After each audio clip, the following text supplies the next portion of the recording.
Se han expresado las diferentes visiones de ciudad que han sido lo fundamental del debate político y público en las últimas décadas. Lara, Cambio Radical, ha expresado aquí la posición de, más o menos, la que expresó el alcalde Peñalosa, de sustentar la movilidad de la ciudad sobre la base de la expansión del Transmilenio de solo bus. Es decir, lo que hoy tenemos en la ciudad de Bogotá, pero hacia la 68, hacia la séptima, hacia la avenida Boyacá. Esa ha sido una apreciación sostenida desde hace varias décadas y sobre la cual se han invertido varios billones de pesos. La segunda visión que veo de movilidad es la que ha expresado el Centro Democrático, es decir, una ciudad que concibe que el uso del carro intensivamente es una expresión de la libertad y el libre mercado. Así se concebía en el siglo XX en las ciudades de Estados Unidos. Ese fue su paradigma de movilidad. Ahí, con la última intervención, la de la calumnia, pero ese no es un paradigma de visión de ciudad, es simplemente una propaganda de extrema derecha. Y el paradigma que ha defendido Bogotá Humana, que se acerca a los planteamientos hechos por Angélica Lozano e INTI, que tiene que ver con el transporte multimodal e integrado como la prioridad de la movilidad después de la bicicleta y el peatón. Son visiones diferentes y tienen consecuencias diferentes. Lo único que permitiría es que si el pueblo votó mayoritariamente por la visión del transporte integral y multimodal, no por las otras, pues entremos en debate, pero respetemos la que hemos defendido, porque tiene una legitimidad popular. Veamos un poco el tema de una política de estímulo al uso del carro. Yo quiero que vean este primer cuadro, que es un poco el parque automotor particular en la ciudad de Bogotá, igual es en las demás ciudades, es un crecimiento exponencial. 100.000 vehículos más o menos cada año entran. Aquí en este cuadro se pueden anotar dos consecuencias si seguimos así. La primera, que la visión, el imaginario ciudadano montado, construido alrededor del uso intensivo del carro particular, tenderá a decir, en la medida en que entramos más y más carros, hagamos más y más vías para carros. Eso significa, si pudiéramos seguir esos ritmos, que ninguna ciudad del mundo ha podido seguirlos, significa destruir la ciudad. Tiene un correlato urbanístico. Como hay que hacer más y más vías, lo que hay es que expandir más y más la ciudad sobre el territorio concomitante, es decir, depredar. Esa es Houston. Si ustedes miran fotos de Houston, verán que el centro de Houston son simples parqueaderos de carros. Esta visión anacrónica, en mi opinión, corresponde al siglo XX, de pensar que una ciudad se moderniza usando intensivamente el carro y por tanto adaptando la ciudad, no al revés, adaptando la ciudad a una infraestructura para carros que tiene que expandirse con velocidades iguales a las de la compra del carro, significa dejar de invertir en salud y educación. Significa trasladar ingentes recursos vitales para una sociedad humana hacia infraestructura para carros, que tiene que pagarlos la sociedad, nadie regala esa infraestructura. Significa una ciudad insostenible. Y por eso ya no hay ninguna ciudad del mundo que defienda ese modelo. Tratando de aparentar que la tesis de desestimular el carro particular es una tesis anti-mercado, casi que dicen castrochavista. Se les olvida que la ciudad más capitalista del mundo, cerca de la calle más capitalista de la sociedad mundial, Wall Street, no deja entrar los carros. Y deberían preguntarse por qué. La ciudad de Nueva York, Times Square, la gran vitrina del capitalismo mundial, no permite entrar los carros. Y tiene razones de ser. No es sostenible, no solamente porque los recursos de una ciudad o de un país se irían en una infraestructura estéril, no solamente porque el urbanismo de una ciudad construida alrededor del carro, como el estado de la Florida, es profundamente costosa, solo permisiva en un país como los Estados Unidos, basado alrededor del consumo intensivo del petróleo, y por eso se desatan las guerras, sino que en tiempos del cambio climático, cuando los científicos del mundo han dicho a la humanidad: tenemos obligatoriamente, para preservar la vida, desconectarnos en nuestras economías del consumo del petróleo y pasar a energías sostenibles, hay que desestimular el uso del carro. Este planteamiento, defendido aquí por el Centro Democrático, no es sostenible. Una ciudad así va hacia el fracaso, y si así se moviera la humanidad, vamos hacia la extinción de la especie.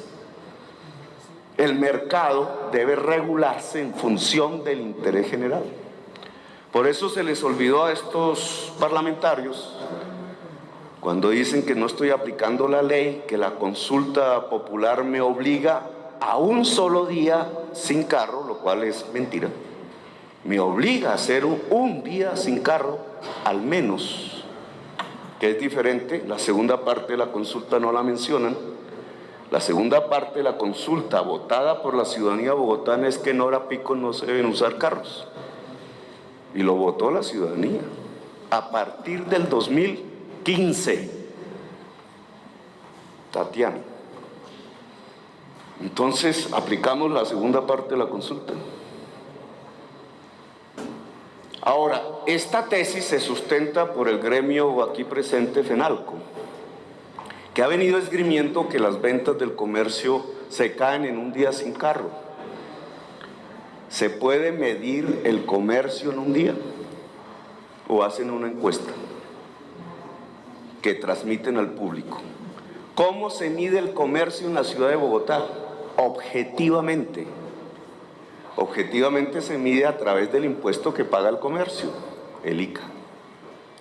En los bimestres en donde ocurre el día sin carro, ¿disminuye el comercio a través de los años desde que comenzó la práctica? En ninguno. No es cierto. Ellos dijeron que con la peatonalización de la séptima se caía el comercio, lo dijeron con los mismos argumentos. Aquí está nuestro secretario de Hacienda. Medido el ICA en la séptima, que es una medición bimensual pero objetiva, ¿ha caído el comercio en la séptima? No, crece a la tasa del 7.5% anual. La peatonalización, el uso de la bicicleta, no acaba el comercio. Lo que sí hay que hacer, y en eso FENALCO debería ayudar, para colocarse al orden de los objetivos de la humanidad que trata de combatir su principal problema, que es el cambio climático, es incentivar al comercio para que pueda acoger al peatón, al hombre y a la mujer en bicicleta. Ya el comercio lo hace por sí mismo. Y el último día sin carro observamos ingeniosos experimentos del comercio capturando nuevas ramas de producción, como producción de bicicletas, comercialización de bicicletas, y comercios que aceptan la bicicleta y el peatón. Es por ahí el camino para los próximos días sin carro. Pero como decían que rompimos la ley y la Constitución con el día sin carro, yo quiero anunciarles que todas las decisiones judiciales que FENALCO puso a través de algunos de sus socios han fallado a favor del distrito. Y han fallado a favor del distrito con una tesis que a mí me parece fundamental y que cualquier parlamentario debería saber, porque se lo ordena la Constitución, es así. El interés general prima sobre el interés particular. Eso es lo que han dicho los jueces. Y en el día sin carro se expresa un interés general por formas de movilidad sostenible, por un mejor aire, por la salud, por la vida, que está por encima del que vende gasolina. Claro, el que vende gasolina ve perder un dinero ese día, pero el interés general se preserva. Ahora, no quisiera yo que la ciudad de Bogotá realmente cogiera el rumbo de este modelo. El modelo de reconstruirse alrededor del auto. No lo ha querido Bogotá desde hace décadas.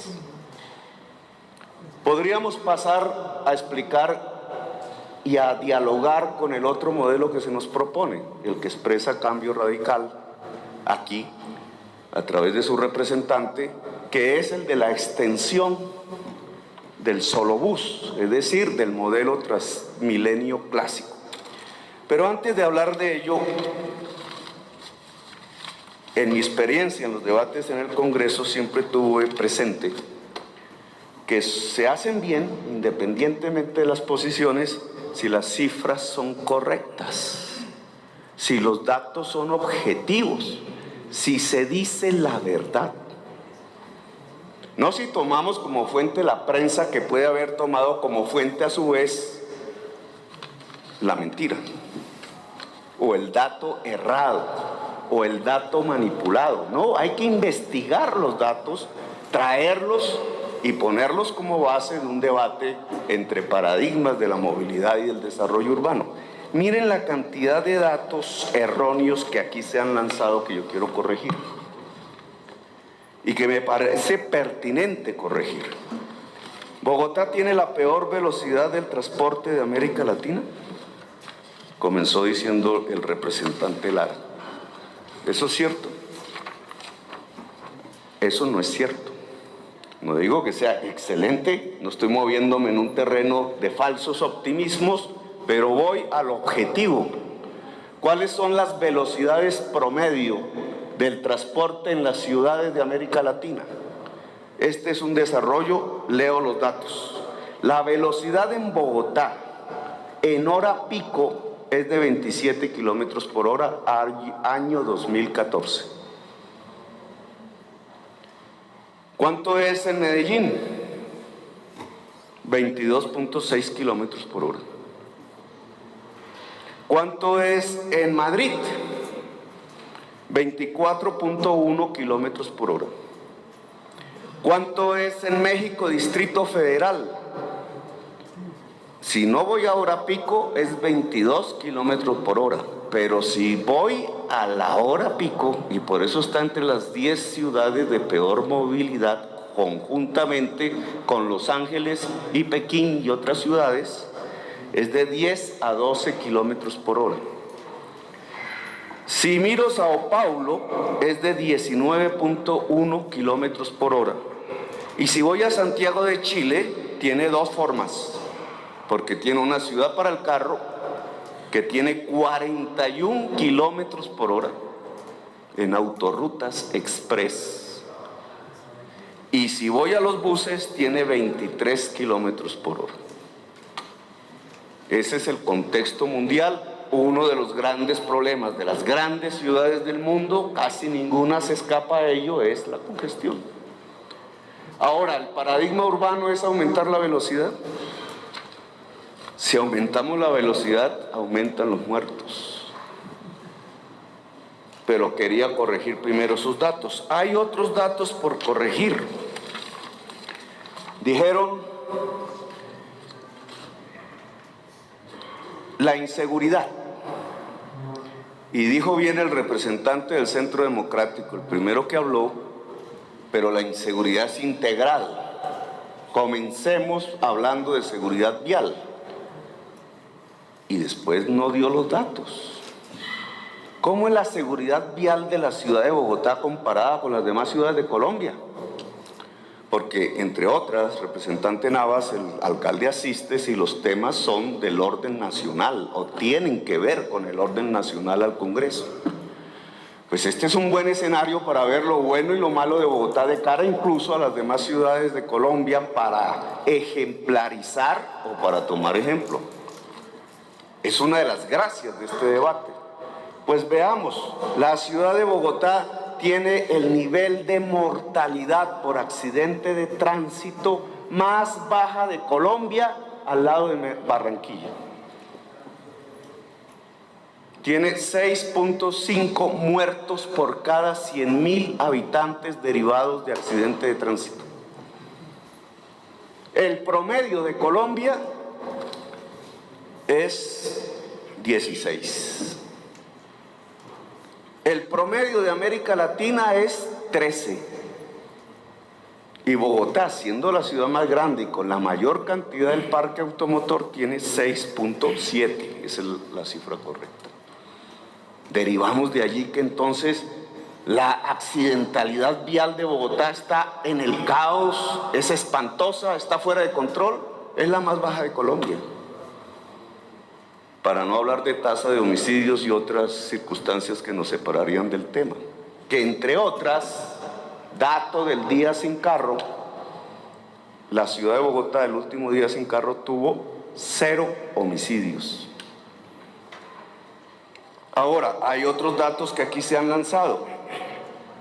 Entre otras, no solamente la tasa más baja de Colombia, sino que en este trimestre la redujimos en 32%.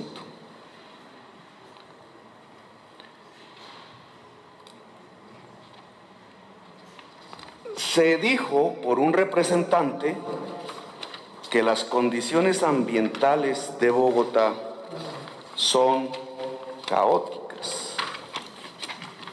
No son las mejores, es cierto. Ese es uno de nuestros grandes problemas como ciudad, pero los datos no dicen eso. Y quisiera un poco los datos, Susana, que no los tengo aquí. Los datos sobre el aire en Bogotá son los siguientes, antes de este cuadro. ¿Qué es lo que hemos hecho nosotros respecto a contaminación del aire, representante Lozada? Lo siguiente, estos son los datos. ¿Dice usted que tenemos el peor diésel? No. El diésel de Bogotá tiene 22 partes por millón de azufre. ¿Sabe cuánto es en Colombia? 50. Dice usted que el transporte público, porque no hemos chatarrizado, porque son los vejestorios que se pintan de azul, y entonces obviamente contaminan porque son vejestorios. Eso no es cierto. La política del SITP ha consistido no en sacar todos los buses anteriores, porque entonces el problema social que anuncia el representante Guevara sí que sería grave, porque al sacar a todos esos propietarios de buses, que son el 95% del transporte de la ciudad de Bogotá, hay que pagarles renta y hay que pagarles la chatarrización, y eso lo paga el usuario. Luego, el precio de la tarifa en un transporte completamente nuevo, que no tiene ninguna ciudad del mundo, sería tan alto que nos quedaríamos sin demanda, y además con un problema social agudísimo, porque se nos iría a la quiebra todo el transporte público masivo zonal de la ciudad de Bogotá. Por eso en el 2010 hicieron una postura de equilibrio que me parece correcta. No lo hice yo, pero me parece correcta. Y fue sacar los buses más viejos para la chatarrización y dejar los buses que tuvieran en promedio 10 años hacia acá en el sistema integrado de transporte público. Eso arroja un mejoramiento del aire. Por eso las cifras al respecto dicen que mientras en el 2008 la contaminación del aire de Bogotá en un 40% tenía que ver con el transporte público, eso ha bajado en el 2014 al 25%. ¿Dónde tenemos que hacer énfasis? En el transporte de carga. Pero los necesitamos a ustedes para que le pongan leyes y normas al transporte de carga para que también chatarrice y para que también se modernice en términos de energías sostenibles, menos contaminantes. No depende del distrito. Ahora, usted hablaba de las motos. Nosotros tenemos en 2 tiempos, que son las motos más contaminantes, 6.189. Antes eran 15.000. Han bajado y se van a volver 0. Es decir, es un problema superado en la ciudad de Bogotá. Por eso el transporte público arrojó como material particulado 1.400 toneladas al año en el año 2008 y hoy arroja al aire 946. Pero quiero que usted vea lo que ha pasado en relación a la estructura de la flota. Y ahí sí podemos ver este cuadro, que quiero que... Ahí está. El futuro del programa de salto tecnológico es el último círculo. El azul son buses no contaminantes. El gris son los más contaminantes.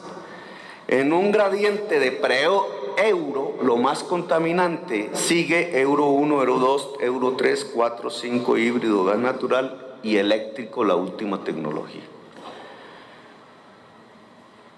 Si usted ve los 2 cuadros primeros, que es lo que teníamos en el 2011 y lo que tenemos hoy, para no hablar del futuro, lo que tenemos es que en el 2011 solo el 5,1% de la flota era superior a Euro 4. Lo demás estaba por debajo, altamente contaminante. ¿Qué es lo que tenemos hoy, unos 3 años después? Lo que tenemos hoy es que el 22% de la flota está por encima de Euro 4, fundamentalmente Euro 5, y introdujimos la innovación no contaminante del híbrido. Aún nos falta el eléctrico. Pasamos del 5% de la flota al 22% de la flota. Es uno de los cambios más rápidos que en flota de buses hacia tecnologías sostenibles se ha dado en el mundo.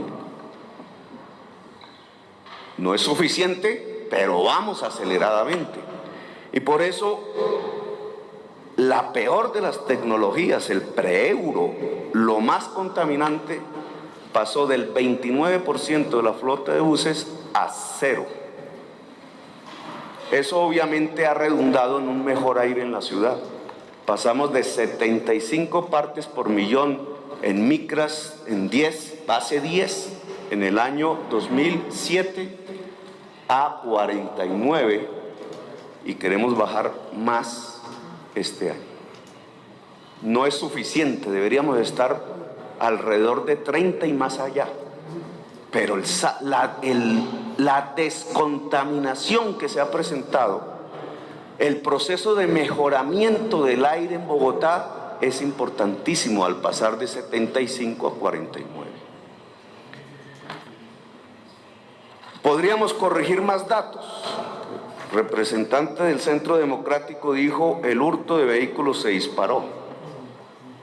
Por denuncia fue la base que él trajo, las denuncias. Es un mal medidor, la denuncia, porque cualquiera diría: la gente no denuncia.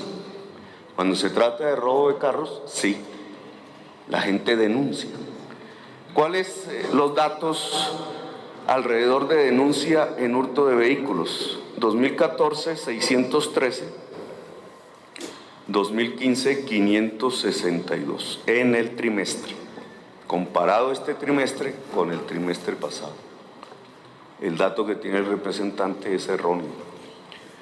Pero no quiero corregir los datos y quedarme allí, sino pasar a explicar lo que estamos haciendo y para dónde vamos, y cuáles son los conflictos y las tensiones. El representante ha Lara trae dos temas que son fundamentales.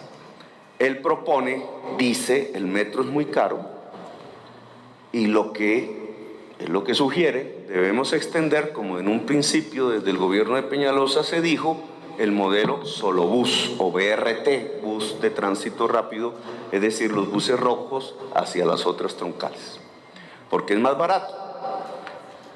Según él, es mejor. Y además menciona el POT. Y entonces uno diría, ¿qué tiene que ver el POT con la movilidad? Mucho. Una mala movilidad es el producto de un mal urbanismo. Y esa es una tesis que a mí me gustaría que se profundizara. Las ciudades con mala movilidad son las ciudades que tienen un mal urbanismo, una concepción de ciudad equivocada. Houston, Los Ángeles, son ciudades que se expanden. Lo propone el representante, expandamos, porque dice él, el precio del suelo por su escasez en el centro no permite más que expandirse. Es la visión clásica de la Bogotá del gobierno de Peñalosa y del POT del gobierno de Peñalosa. Expandirse significa infraestructura nueva, vías nuevas, servicios públicos nuevos, costos públicos nuevos que hay que adicionar para ir pasando de fronteras cada vez más lejanas. En la ciudad de Bogotá ha significado la segregación social, guetos de pobreza en un lado, guetos de riqueza en el otro, cada vez más lejos de sus puestos de trabajo y de sus puestos de estudio. Esa concepción de expansión es la que ha traído una mala movilidad. Claro, alguien diría, antes en la ciudad me movía más rápido, estaba más cerca del puesto de trabajo. Yo llegaba caminando a mi universidad. Dirán, es que eso era en el pasado. No, las ciudades modernas buscan que la persona camine hasta su puesto de trabajo. No es el esquema de un señor con gafas negras montándose en un Ferrari, bajándose de su apartamento y andando a 100 kilómetros por hora con una rubia al lado por medio de una ciudad, el esquema de la ciudad sostenible. El modelo de la ciudad sostenible es un señor que puede ir a comprar el pan en la esquina, caminando. Y ese es el modelo de la ciudad europea. Hacia allá van las ciudades asiáticas y a mí me parece que deberíamos tenerlo en la ciudad latinoamericana. Lo propusimos en el POT y entonces dijeron que queríamos poner prostíbulos en los centros comerciales. Así mediáticamente destruyeron la visión de un POT que pudiera mantener una sostenibilidad en la movilidad a partir de la mezcla de usos del suelo. Mostró el representante un mapa de densidades y él mismo se asombró porque las densidades más altas de la ciudad de Bogotá están en los bordes. Y en cambio él vio, no subrayó, no se detuvo a analizar por qué la densidad es baja en el centro. Y entonces crecemos como un plato. Pues claro, si más gente vive en los bordes usando carro, pero trabajan en el centro, ¿cómo es la movilidad? De peor en peor. Una mala movilidad determina, un mal urbanismo determina una mala movilidad. Si invirtiéramos el plato y más gente viviera en el centro, la movilidad sería mejor. Bajas densidades en los bordes, altas densidades en el centro. Ese fue el POT que nos suspendieron. No solamente hubiera generado mejor movilidad, menos costos para la ciudad, sino que ambientalmente nos adaptamos al cambio climático porque dejamos de depredar el territorio. Pero me parece interesante que se abra esa discusión. ¿Es verdad que vamos a mejorar la movilidad implementando el modelo de la Florida en la sabana de Bogotá? ¿O es mejor aplicar la tesis de densificar las áreas centrales para que la gente pueda vivir más cerca de su puesto de trabajo y su puesto de estudio? Esa es la primera respuesta para una buena movilidad. Ahora, el representante dice, volvamos al modelo de Peñalosa del Transmilenio generalizado en toda la ciudad de Bogotá. Es una tesis defendida sobre la base de que el Transmilenio cuesta menos que el metro. Con el debido respeto con el representante Lara, los datos no son buenos, tiene problemas de metodología. ¿Por qué? Vamos a poner unos ejemplos. Porque comprar un bus es más barato que comprar vagones de tren, indudablemente. Pero ¿cuánto dura el bus y cuánto duran los vagones de tren? Porque para hacer las cuentas correctas hay que tener la variable tiempo. Si el bus me vale 1.000 millones, pero dura 10 años, y el vagón me dura 3.000, me vale 3.000 millones de pesos, por poner un ejemplo, pero me dura 50 años y duran más que los 50 años, aún Nueva York tiene trenes del principio, pues el tren es más barato. Cuentas que hay que hacer. Si la gasolina está ligada o el diésel al precio internacional del petróleo y con eso opera el bus todos los días, pero el vagón está ligado a la electricidad, que es agua a precios colombianos, en pesos, la operación del tren es más barato que la operación del bus y tengo que medirlo en las cuentas. Si el tren no tiene conductor porque es un robot manejado por computador y en cambio los buses cada uno tiene conductor por turnos, pues los conductores son una base del costo que hay que medir para los buses que no se mide para los trenes. Pero peor aún, si la Caracas, que se pensó que duraba 20 años, solo duró 10, por problemas técnicos dicen, y le invertí una plata, y la 26 le invertí otra plata, y por kilómetro me vale menos que el metro, aún con la corrupción de la 26, ¿cuánto dura el túnel del metro? ¿Y cuánto dura el concreto de la troncal del bus? Esas cuentas hay que hacerlas. Pues resulta ser que en la experiencia del mundo, de la humanidad, los túneles de metro, no, ninguno se ha acabado. Y el más viejo tiene 1,5 siglos en Inglaterra, en Londres. 1,5 siglos. ¿Cómo comparo los costos de ese túnel con los costos de una troncal de cemento en concreto y concreto que me dura 20 y si se hace bien hecha 30 años?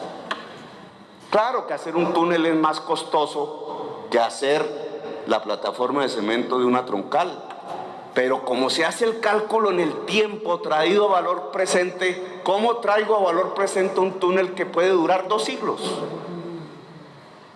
Comparado con una troncal que solo me dura 30 años, o póngalo de otra manera, para comparar la troncal con un túnel de metro, tengo que multiplicar la troncal por 15 o por 20. Pero esas cuentas no se hacen y entonces pasamos a una manipulación de la cifra que puede incautar al mal informado, a la mal informada. Así se hacen las cuentas del metro. Por eso no se puede decir, oiga, qué metro tan caro, 400 kilómetros por kilómetro. La representante Angélica trajo a valor de hoy el costo en dólares del metro de Medellín y me sorprendió porque ese ejercicio no lo había hecho yo. Es el mismo valor del metro de Bogotá, pero el de Medellín aéreo, ¿sí fue así? 400 millones de dólares más caro el de Medellín que el de Bogotá, y el de Medellín es aéreo, supuestamente más barato, de segundo piso. ¿Qué es lo que sucedió? Que el costo financiero en Medellín, que lo pagó la nación, rompió las barreras de un costo de un metro de segundo piso. Pero si eso se hace respecto a Medellín, deberíamos hacer las cuentas también respecto a Madrid, respecto a Londres, a Tokio, a Nueva York, etcétera. Aquí lo dijo un representante, creo que fue Navas, no existe una gran ciudad del mundo del tamaño de Bogotá sin metro. ¿Es que son brutos? ¿Y los inteligentes somos nosotros? ¿Será que es así el mundo? ¿Será que ellos no hicieron las cuentas bien y se metieron en mega obras que no eran necesarias por hacer metros? Y entonces nosotros somos los de la línea correcta por no habernos metido en 70 años a hacer un metro. ¿Será que es así? Mire, yo he visto delegaciones internacionales llegar a ver la Caracas y se asombran, porque tiene razón Peñalosa. Se mueve tanta gente en los buses de la Caracas como una de las líneas más poderosas del mundo de metro. Y vienen a verlo, a ver si es cierto. Pero no he visto una sola delegación internacional haciendo un BRT en su propio país igual que el de la Caracas. Vienen a mirarlo, pero no cogen ese ejemplo. No hacen eso. Hacen metros y BRT al mismo tiempo, y bicicletas, y peatonalizan, y mejoran las condiciones del peatón. Eso es lo que se llama un sistema multimodal, no unimodal. Trazar una ciudad para que solo se use el carro, o priorizando el carro, o trazar una ciudad más avanzada para que se use el transporte público masivo, pero sobre la base de solo buses, son dos visiones erróneas. La humanidad con la tecnología actual ha pasado a lo multimodal, y Bogotá va por ese camino, y Bogotá Humana lo defiende. Por eso defendimos el metro y lo defendemos. Ahora, el representante Lara fracasa por metodología en un número. Es que el metro no se mide dólares por kilómetro, que es una deficiencia metodológica colombiana de privilegiar las cosas sobre las personas. Se mide es por viaje y se sabe si es eficaz o no.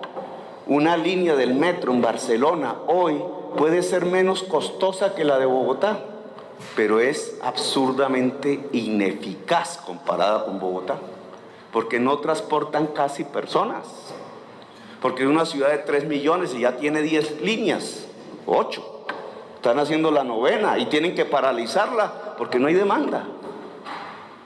Se mide por personas. Uno de los problemas del primer diseño del metro de Medellín es que, pensando en valorizar terrenos desocupados, práctica usual de nuestras élites, incluida en Bogotá, hacer riqueza de la renta del suelo, entonces no había demanda. Y si no hay demanda, fracasa financieramente una línea de metro. Una de las ventajas de lo que hoy tenemos en Bogotá es que la línea está trazada por las más altas densidades y demandas del transporte público de la ciudad. Y por tanto, cuando se dice que ahí van a entrar 900.000 viajes por día, entonces hay que hacer las cuentas de cuántos viajes por día en un año sobre el costo anualizado del metro, y se compara con el mundo. ¿Y sabe qué da? Que estaríamos a punto de tener una de las líneas más eficientes de metro de la humanidad, que es el mismo resultado que le dio a Peñalosa con el BRT en la Caracas, y por eso vienen a verlo. En términos de mover gente, la Caracas es absolutamente eficiente. Ahora, ¿cuál es la diferencia y por qué proponemos adicionarle a los buses de Transmilenio y al transporte del SITP un modo férreo que no es solamente una línea de metro, sino 5?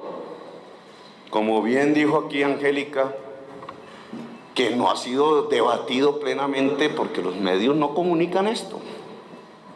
Un poco pensando al estilo Samuel Hoyos.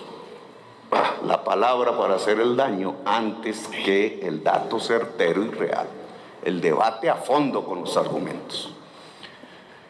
Pues, ¿por qué estamos hablando de modo férreo? No solamente porque Bogotá ya tiene corredores férreos, inutilizados más bien, ni siquiera No solamente porque el transporte férreo es 100% eléctrico y por tanto cero contaminación, sino porque el transporte férreo da más capacidad de transporte, y eso se mide en metros cuadrados. ¿Por qué no imitan la Caracas? Porque tiene 7.5 pasajeros por metro cuadrado. Imagínense ustedes cómo se hace eso. Imagínense para controlar los delitos. de todo tipo, incluida la injuria sexual contra la mujer, que es la primera víctima del sistema Transmilenio. A mí me echan la culpa de eso, como si yo lo hubiera diseñado, como si yo hubiera apostado al modelo de Peñalosa de tener un sistema de Transmilenio solo bus en toda Bogotá. Bueno, hay que asumir los costos, porque entonces ¿para qué me hice elegir? Me toca. Pero tiene absolutamente razón la ciudadanía cuando dice: ¿cómo es esta Bogotá humana con un sistema de transporte tan inhumano? Y entonces, si analizamos esa frase a profundidad, ¿qué es lo que sale en un análisis? Que los que diseñaron un sistema de transporte solo bus como el modo de transporte masivo de la ciudad de Bogotá privilegiaron la velocidad, y por eso nuestras velocidades son más altas que muchas ciudades en América Latina, contrario a lo que dijo el representante Lara. Privilegiaron la velocidad a la comodidad. Es decir, imperó la eficiencia productiva, llevar más gente al menor costo lo más rápidamente posible a sus puestos de trabajo. Ese es Transmilenio. Que la dignidad del usuario. Eso no se tuvo en cuenta, eso no existió, eso no estaba en el chip mental de los diseñadores y constructores del Transmilenio. Eso no importó. Por eso las estaciones eran pequeñas, y por eso el IPK, que aquí mencionó Angélica Lozano, no lo explicó porque yo lo entendí.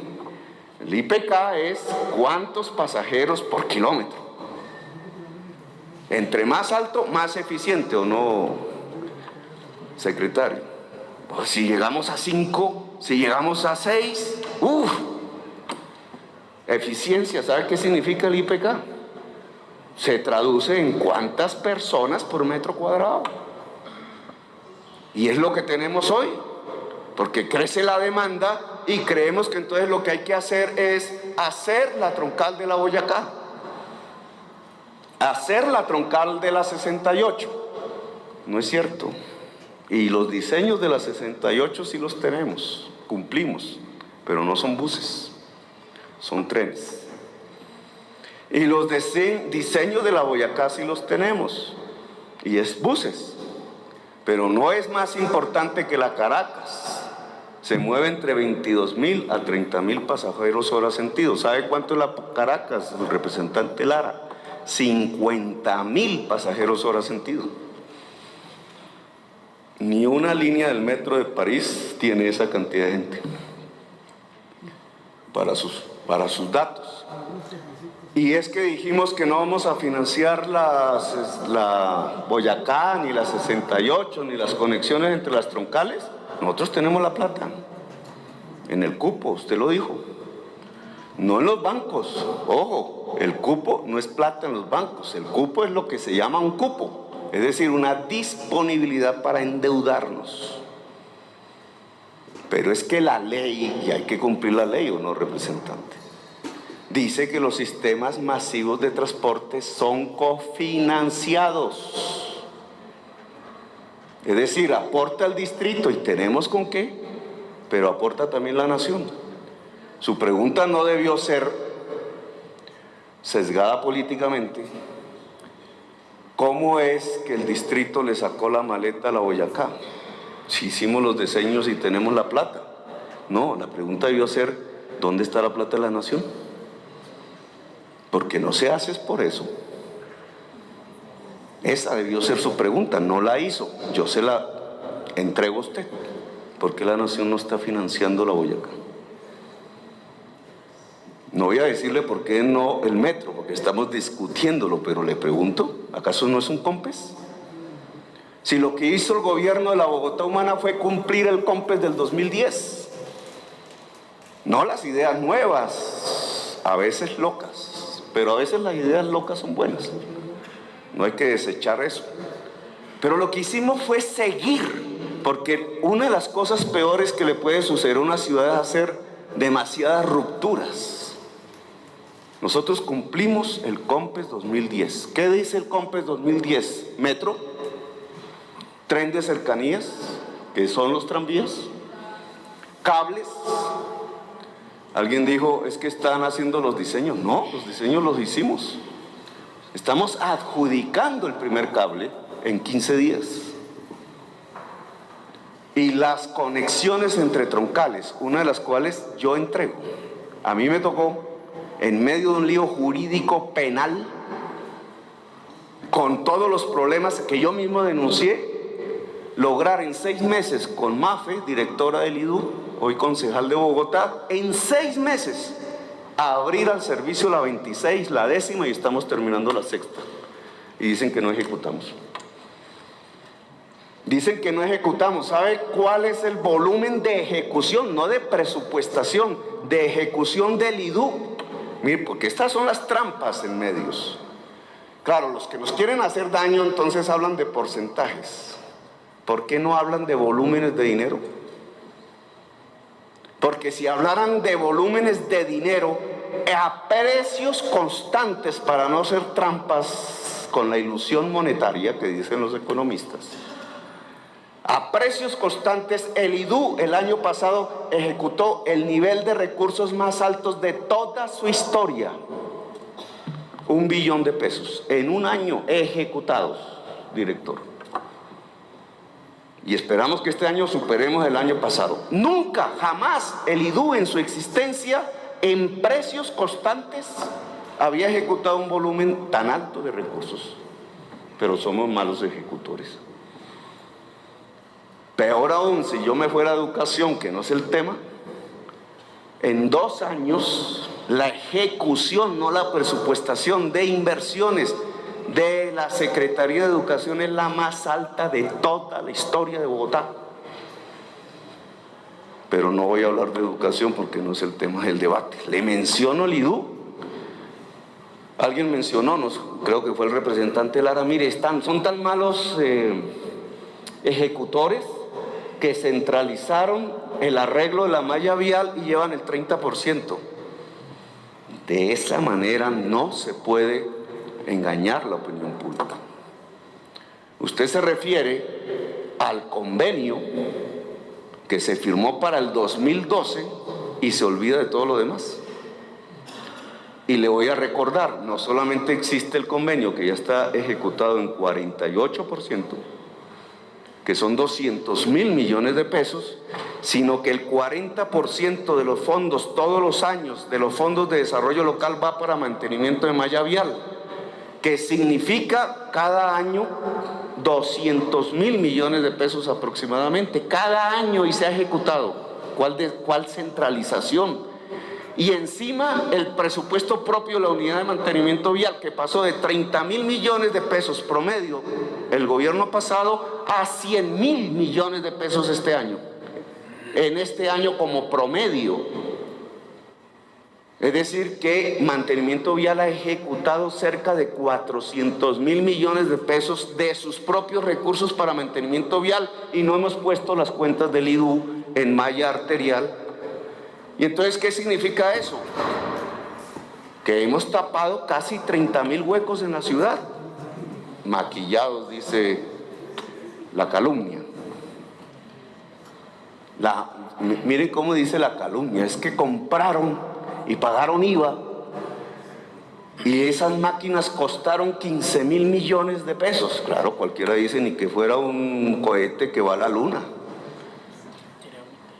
Calumnia. Nosotros no hemos comprado ninguna máquina y por tanto no hemos pagado IVA por máquinas.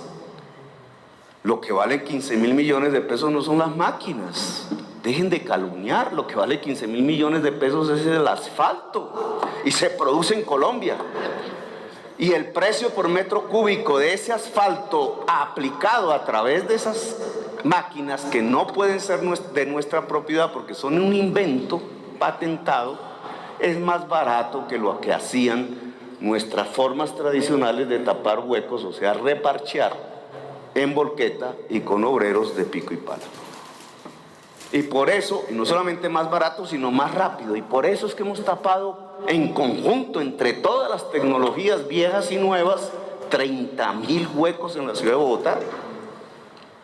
Y no solamente hemos tapado huecos, hemos reconstruido vías, hemos mantenido vías, hemos hecho vías en los barrios segregados, al punto que estamos sobrepasando los 2.000 kilómetros carril de vías, que es como si yo hubiera hecho en 3 años un carril de aquí hasta Barranquilla y hubiera hecho el otro carril de Barranquilla hasta acá.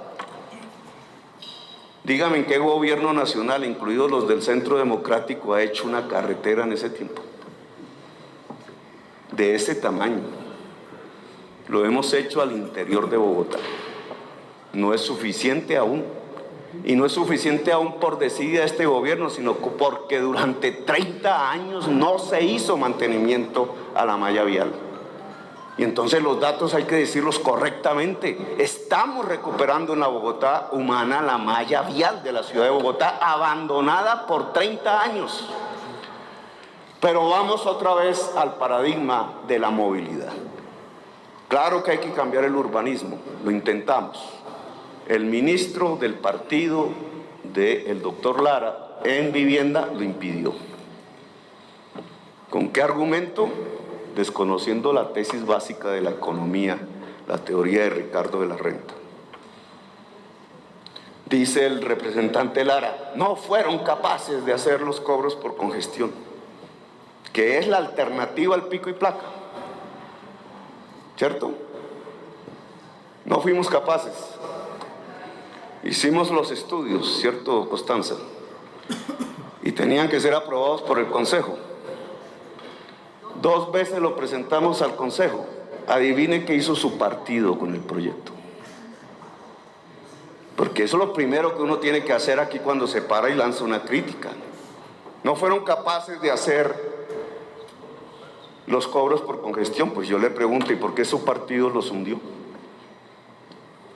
Si usted dice y coincide conmigo en que era un buen mecanismo, ¿por qué su partido los hundió? ¿Por qué votaron en contra? 2 veces, y no solamente a Petro, porque el segundo proyecto lo presentó Pardo, o el primero, sí, lo presentó Pardo, y también lo hundió. Le votó en contra el Partido Liberal y Cambio Radical y la U. ¿Por qué? Entonces, ellos sí no son responsables. ¿Por qué su partido no votó a favor de la creación de la empresa Metro de Bogotá? Pero no quiero politizar demasiado el debate. Lo que quiero decirle es que los vagones de tren ofrecen más metros cuadrados para la capacidad de transporte de la ciudad de Bogotá. Y que si yo le junto a los buses las 5 líneas del metro, las del metro ligero y las del metro pesado, entonces una variable que nunca estuvo en la mente de los que diseñaron el transporte de Bogotá aparece: la humanización a partir de la comodidad del usuario, que es un objetivo de una Bogotá humana. Yo quiero mostrarles aquí el mapa, creo que es el último, de la red. Ya está.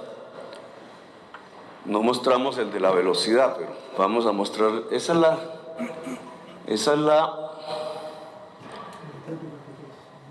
Sigue. Esa es la velocidad, pero vamos a pasar ese. Vamos hacia la red de metro. ¿Sí es? Aquí hay un reflejo y no me deja ver bien. Esto que está ahí no es una ilusión.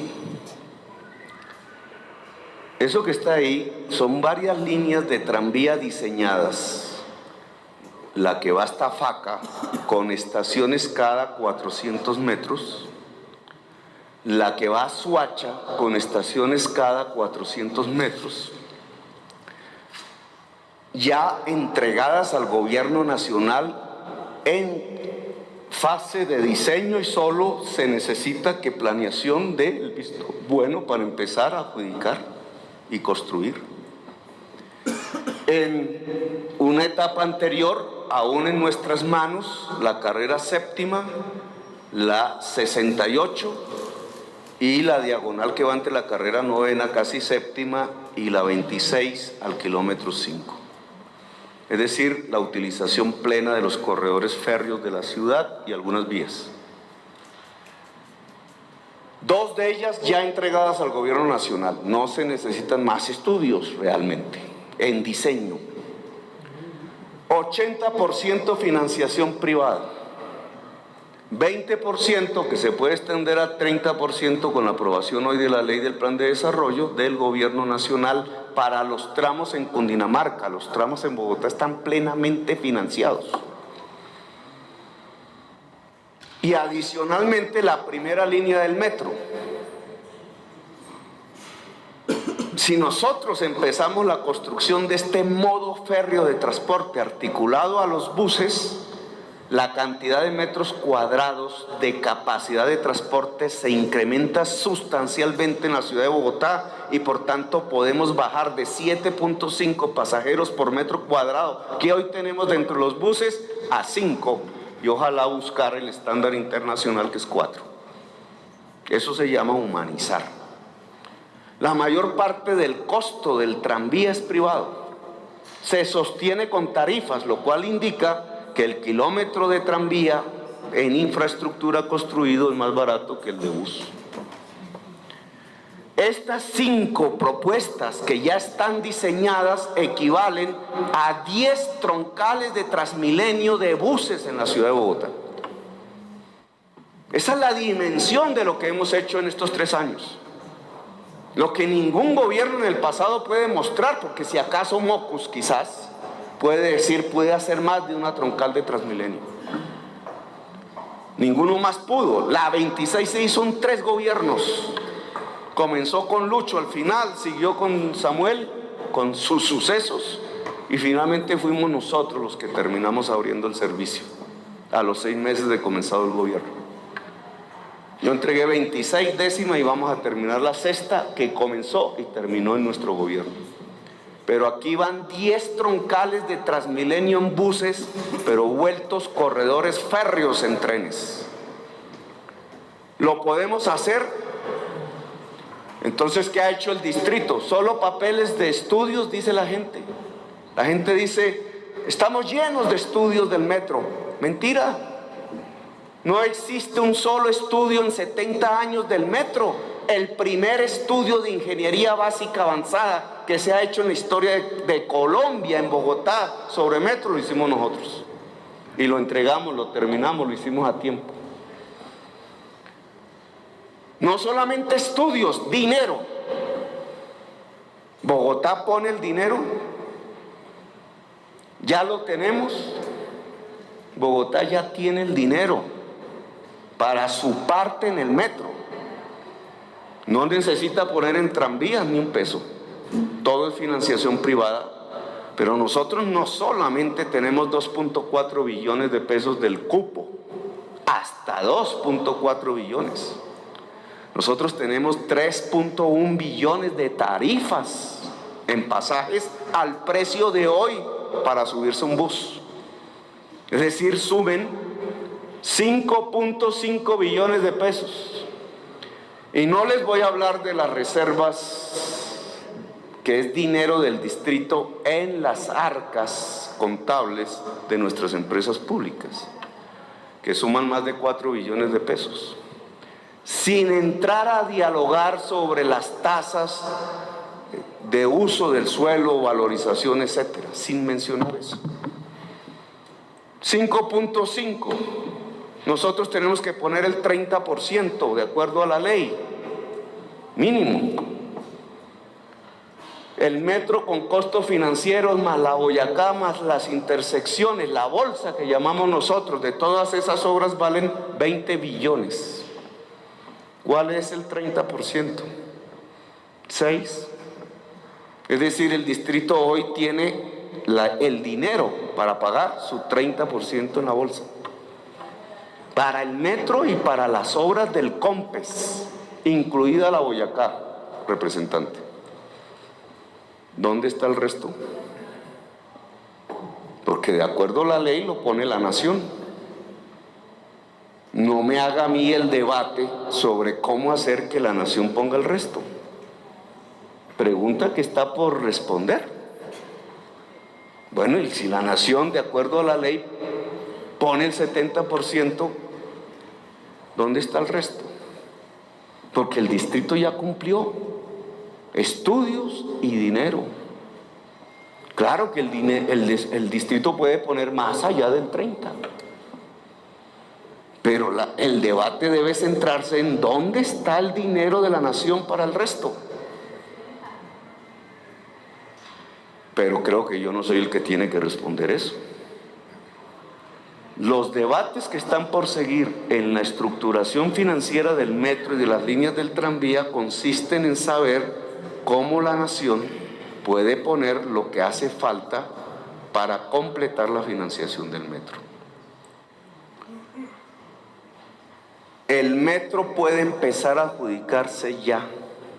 Los tranvías pueden empezar a adjudicarse ya. Alguien mencionó, necesitamos hacer un solo contrato de metro por todas las obras hasta la 127. No.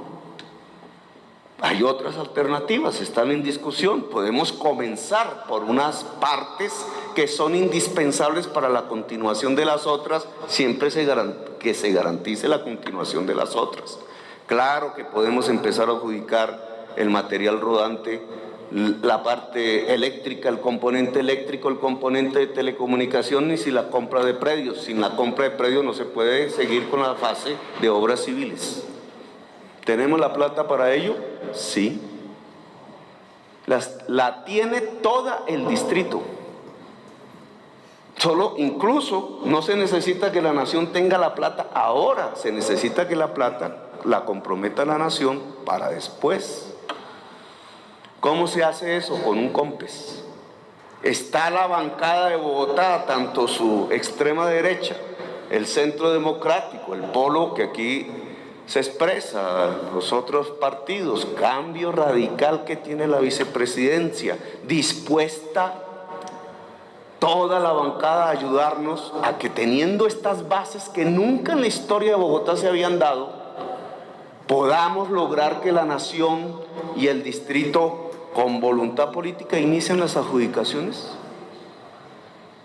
Yo pienso que sí, que esto no se va a repetir, que este es un momento, por coincidencias, por muchas razones, histórico, que nos permite por primera vez montar el modo férreo articulado e integrado a los demás modos del sistema integrado del transporte público. Podemos, estamos listos, solo se necesita dar los pasos inmediatos para iniciar un proceso de adjudicación. No creo en un modelo de solo carros. La política del distrito, quiero que esto lo tengan claro hasta que termine este gobierno y no sabemos el que sigue, pero ha sido así en varios gobiernos, es que priorizamos el peatón. Señor alcalde, con mucho respeto, ya vamos para una hora de debate. Y pues nuestros compañeros quieren intervenir y falta todavía los delegados del gobierno, entonces le vamos a dar unos minutos más para que termine su intervención. Termino. Entonces, porque es el paradigma que yo quiero que se reconozca. Se puede debatir, pero que se nos reconozca, porque es el que defendemos y tiene una coherencia. No es una locura, no es una improvisación. Nuestra prioridad es el peatón. Hemos adjudicado obras para 500,000 metros cuadrados de mejoramiento en la ciudad para los peatones. Vayan, miren la séptima y midan las cebras, cosa que no ha hecho un solo periodista en lo que va en el gobierno. Midan las cebras. ¿Cuánto miden? ¿Cuánto medían antes? Espacio para peatones, para no hablar de la séptima. 500,000 metros cuadrados. Nuestra segunda prioridad es la bicicleta. Este gobierno duplicó los viajes en bicicleta. Los duplicó. Es la ciudad latinoamericana con más viajes de bicicleta diarias de todas las capitales latinoamericanas. Alguien dirá, sí, la infraestructura. Tenemos la tercera infraestructura en bicicletas más grande del mundo. Alguien dirá, pero lo hicieron los de atrás, no usted. Pues pasamos de 376 hoy a 406 construidas kilómetros y en ejecución, no en perspectiva, sino ya construyéndose 108 kilómetros. Es decir, vamos a entregar la ciudad con una red de 514 kilómetros de infraestructura para bicicletas. Tercera prioridad, el transporte público masivo. Nuestro camino es el sistema multimodal e integrado subsidiado, de lo cual no hablamos, pero será un tema de otra discusión. Si vemos yo voy a finalizar aquí, pero quiero que tengan ese paradigma en la cabeza. Nos hemos movido en las tres prioridades.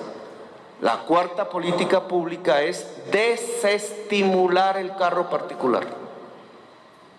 No estimularlo, desestimularlo, que significa quitarle espacio al carro particular, porque usa el 90% del espacio público para apenas el 10% de los viajantes, lo cual es antidemocrático y es insostenible. Representante Lara, si queremos infraestructura para el carro particular, no es ponerse sobre las demás infraestructuras. Por ejemplo, la entrada a Bogotá por el sur, en vez de pensarse en un segundo piso que fragmenta la ciudad de Soacha y se la acaba de... voy a hablar la palabra. ¿Por qué no piensan en un túnel? Lo cual mejoraría sustancialmente la ciudad de Soacha. ¿Por qué piensan en un segundo piso que daña la ciudad de Soacha?